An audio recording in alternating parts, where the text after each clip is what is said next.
You ever have a night where life feels like it's collapsing faster than you can breathe? A night where the walls feel too tight. The air feels too thin.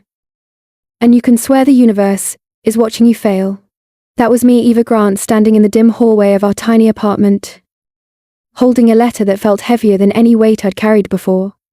And I had carried plenty. My eyes kept tracing the same line, over and over, as if reading it again might somehow change the words.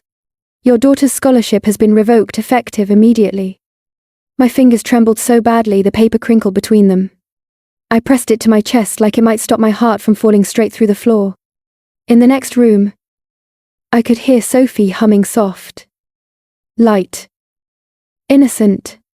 That little melody she always sang when she worked on her drawings. She had no idea that everything I'd fought for, everything I'd promised her, had just been ripped out from under us. She was 11, too bright, too hopeful, too good for the world we lived in. And I, her mother, had just lost the one miracle we ever had. I forced myself to stand still, to breathe, to pretend that I could survive this. When Sophie peeked down the hallway and asked if she could stay up a little longer to finish her drawing, I smiled, like my world wasn't ending. Of course. Sweetheart. I told her, take your time. She didn't notice my voice shake. Later, when she finally drifted off to sleep, I leaned against the bathroom sink and let the tears come silent. Heavy, unstoppable, grief, fear, guilt, they all blended into one long ache that just wouldn't ease. I pressed a hand over my mouth so she wouldn't hear me.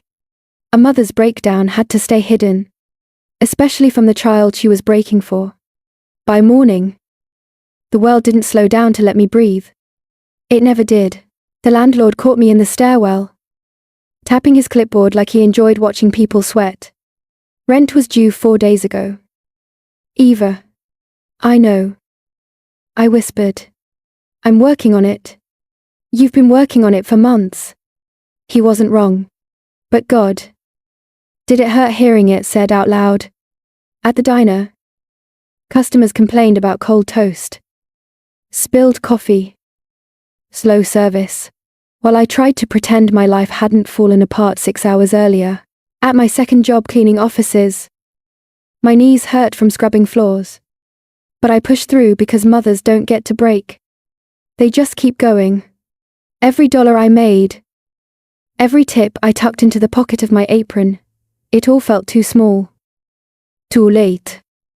During the last break of my shift, I called the school board. My voice was steady at first. Polite even. But with every passing second, it cracked. There must be a mistake. I said, my daughter's grades are perfect. She hasn't missed a day. Please, can you check again? On the other end, a tired voice told me the truth I didn't want to hear.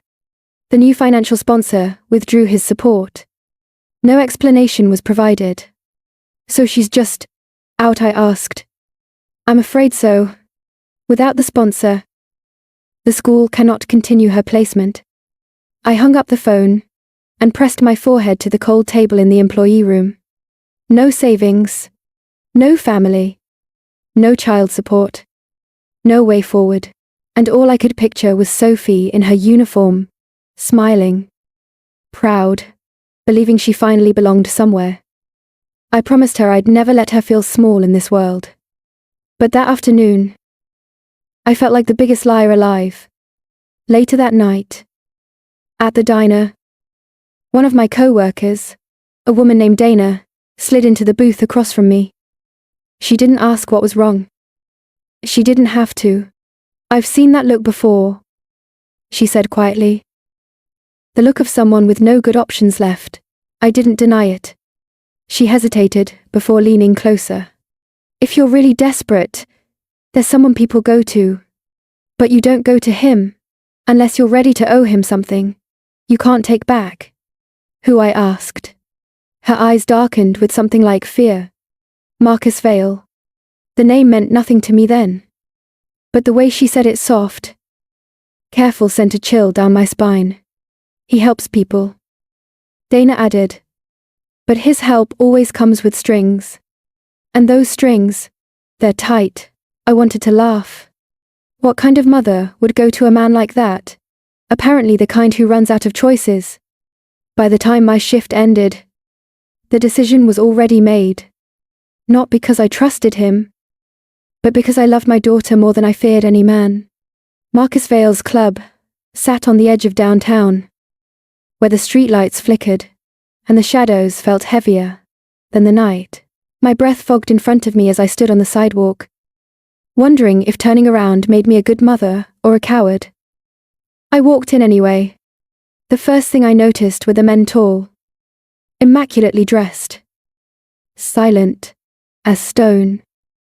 They watched me like they could smell the desperation on my skin. They didn't need to ask why I was there. They already knew. One of them stepped forward. He doesn't take walk-ins. I'm not here for a reservation. I whispered. Tell him. It's about the scholarship at St. Agatha's Academy. A flicker in his eyes. Recognition. Something darker. He disappeared into the shadows. I waited, gripping my purse like it might keep me from shaking apart. And then he appeared. Marcus Vale moved like the room bent around him. Tall, composed, and dressed in a dark suit that somehow made the air feel colder. He didn't smile, didn't greet me. His gaze simply found mine as if he'd known I was coming. You're the mother, he said, voice low and impossibly calm. I nodded. The hallway suddenly felt too small for the both of us. He took one long look at me, at the cheap shoes, the faded coat, the exhaustion painted under my eyes. You look afraid. I am, he admitted. Good. Fear means you understand the stakes.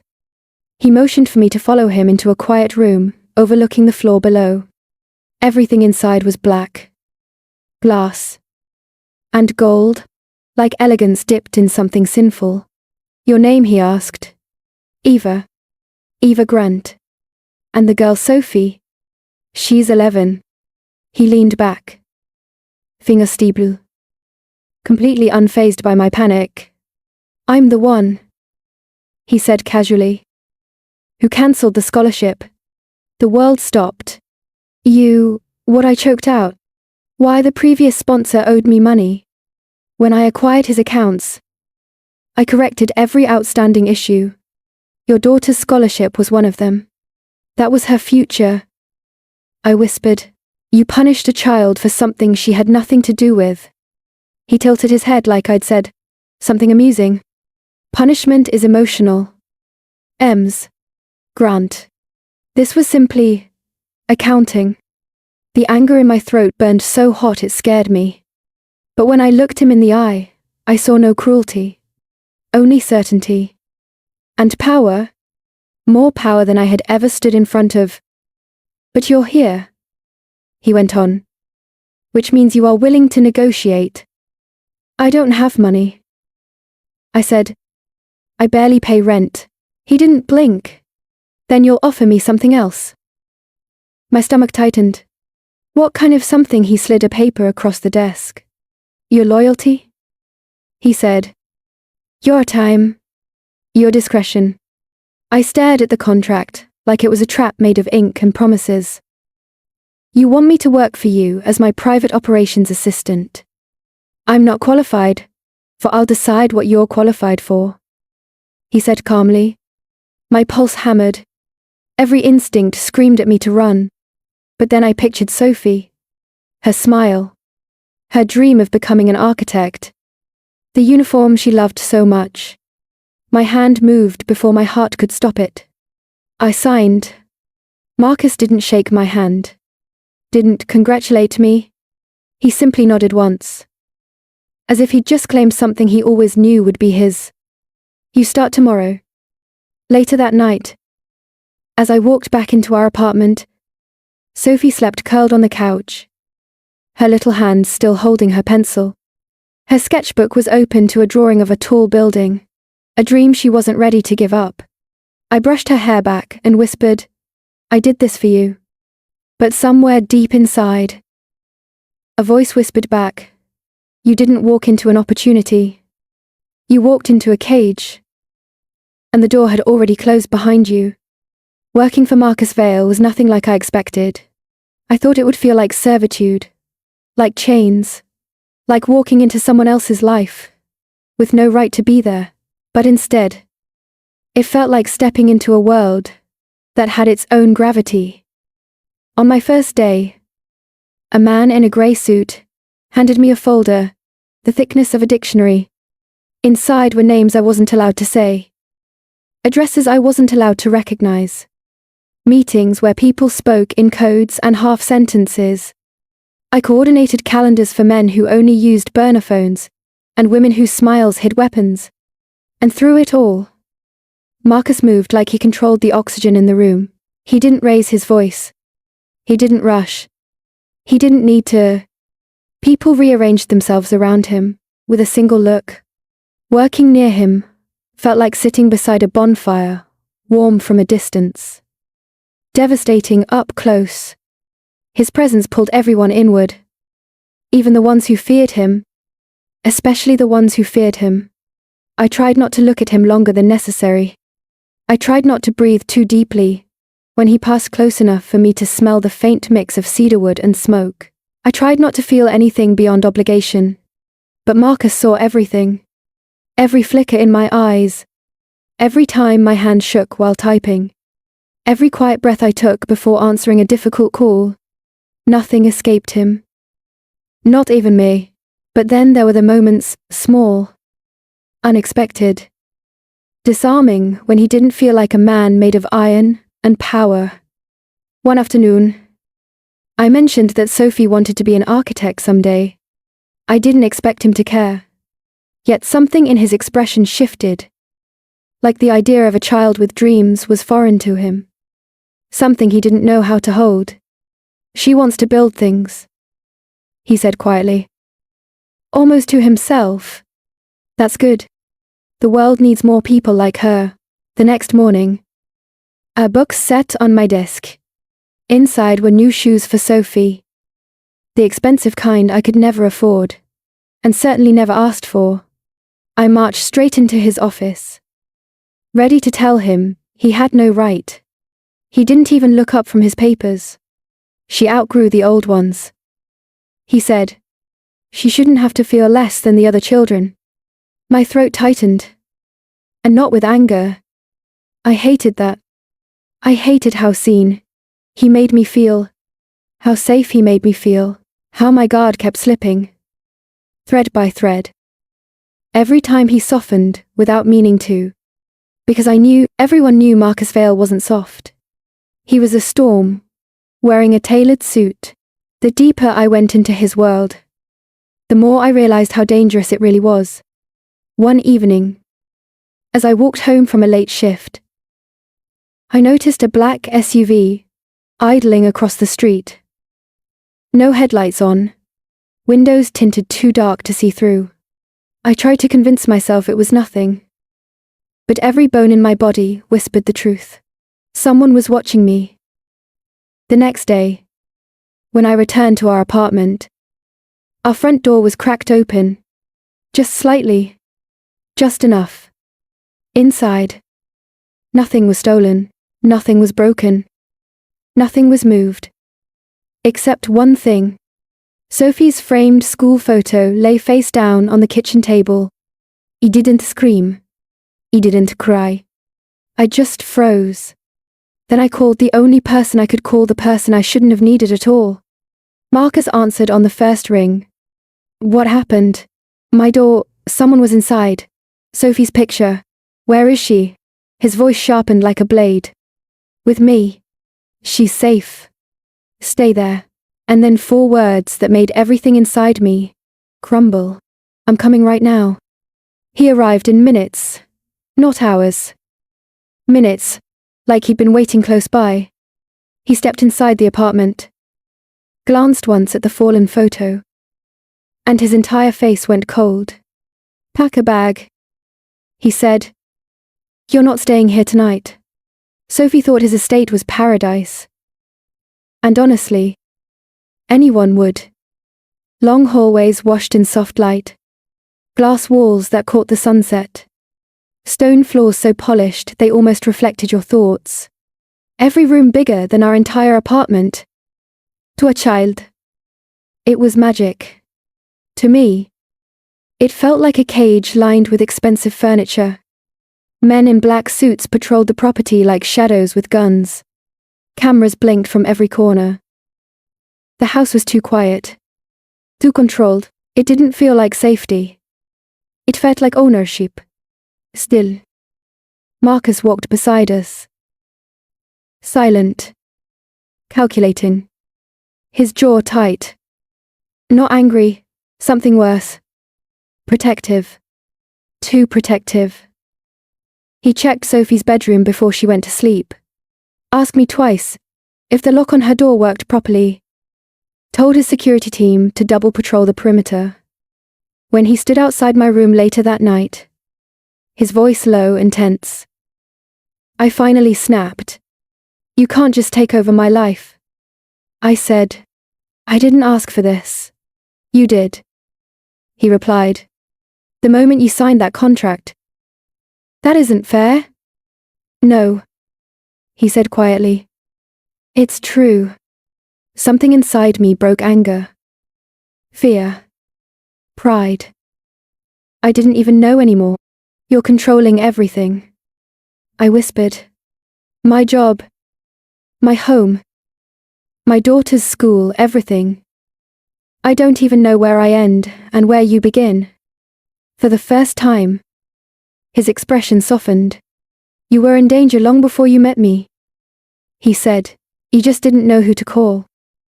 That truth, that awful, undeniable truth, it hit me so hard I couldn't breathe.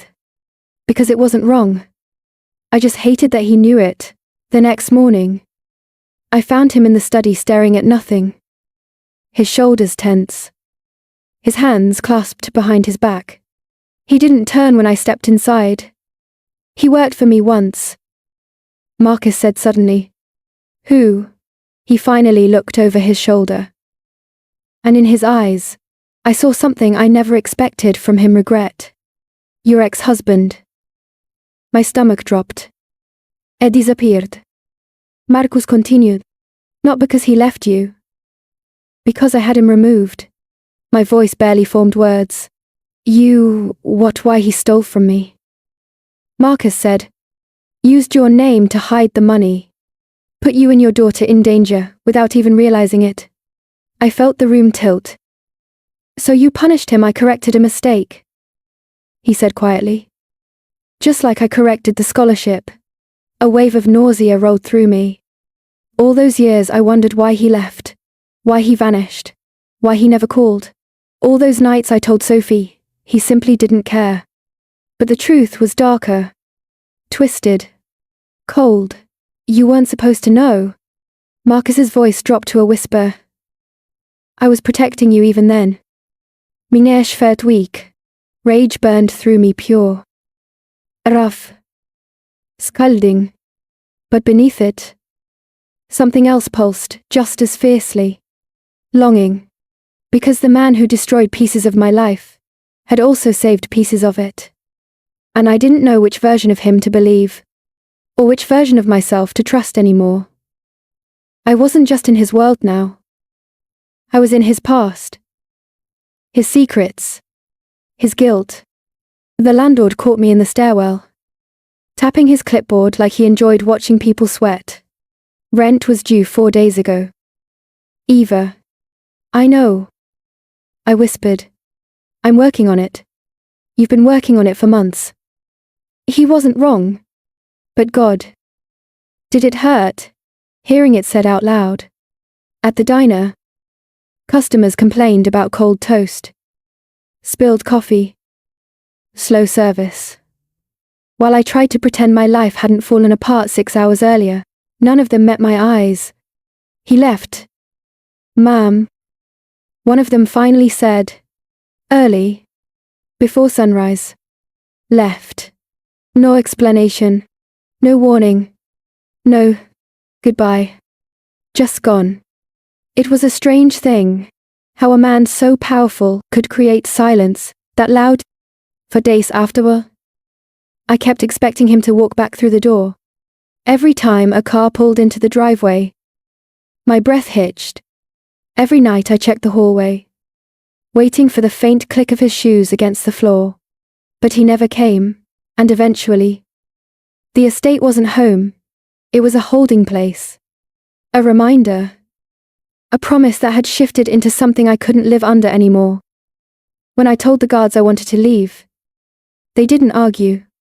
They simply followed the instructions Marcus had left behind. Relocate us to another apartment. Safe. Secure. Unnoticed. His fingerprints were still on my life. Even when he wasn't, starting over felt like stepping into sunlight after too many months indoors. The new apartment wasn't big, wasn't luxurious, but it was ours. 2 bedrooms, creaky floors, a stubborn window that whistled when it rained. Sophie loved it. She said it felt alive. I began working at a community center that helped single mothers find jobs, housing, and support. It felt strange at first, helping women who were where I'd once been, but healing has a way of pulling you towards service. Sophie thrived at school again. Her teachers wrote notes, saying she had a natural gift for design. She started sketching buildings more confidently, filling page after page with the future she wanted to build. And Marcus was a quiet ache that didn't go away. Not painful enough to drown me. Not shallow enough to forget. Just there. Stitched between the days I survived and the nights I couldn't sleep. Sometimes I wondered if he was alive. Sometimes I wished I didn't care, but I always did. 3 months passed before the next shadow slipped into my life. It happened on a Thursday. I was walking home from the community center. The late afternoon sun, painting long gold stripes across the sidewalk. I was thinking about dinner. About laundry. About ordinary things. Then, I felt it. That cold, familiar prickle along the back of my neck. Someone was watching me. I slowed. A man leaned against a street lamp across the road, pretending to scroll on his phone, but his eyes kept drifting up, following me, measuring me. Fear hit fast and sharp. I quickened my pace, fumbling for my keys, glancing over my shoulder every few steps. When I reached my building, my hands shook so badly, I almost dropped them. And that's when I heard a voice behind me. Eva. I froze. But it wasn't the stranger. It was him. Marcus stepped out of the shadows like the night itself had shaped him. His suit was wrinkled, his collar undone, a thin cut slicing across his brow. He looked tired, deep tired, like he'd been running from something that refused to stop chasing him. You shouldn't be here, I whispered. I had to see you. My chest tightened. Months of silence. Months of wondering. And now he was standing in front of me, like he'd never left. You disappeared, I said. I had to. He answered. You were being watched. They were waiting for me to slip. I left to pull them away. And now they're back. My voice trembled. Following me, he nodded once. I'm sorry. Sorry. From him. The man who never apologized for anything. He reached into his jacket and handed me a small envelope. There's money inside, he said. Enough for you and Sophie to leave the city. Start fresh. Somewhere safe. Somewhere far from my world. I stared at the envelope like it was poison. I'm not running again, I said. I'm not living in fear of your enemies. I'm not asking, he replied. Well, I'm not obeying. I shot back. The shift between us was small. But he felt it.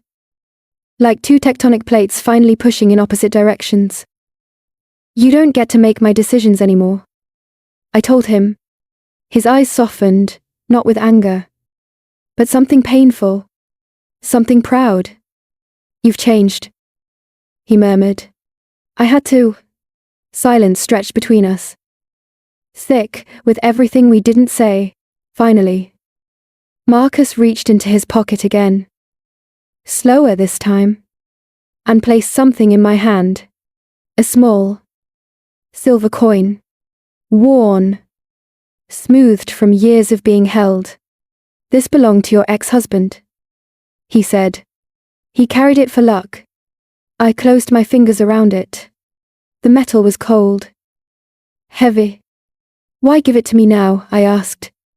Because I kept it, he said quietly. As a reminder of the lines I shouldn't cross again. My throat tightened.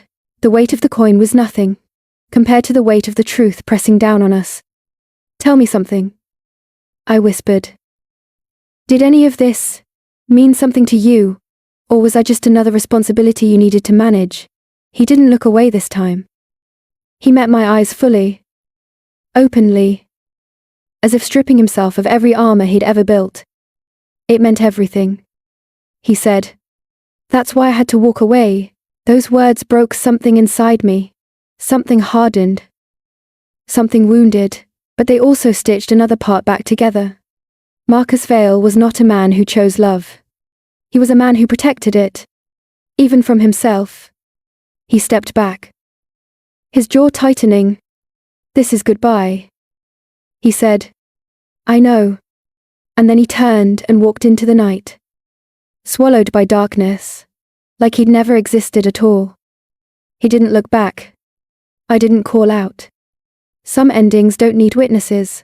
A year passed. Not fast. Not slow. Just enough for everything to change. Sophie earned a scholarship one. She got on her own merit. With no shadowy sponsors. No threats. No thits. She kept sketching. Kept dreaming. Kept shining.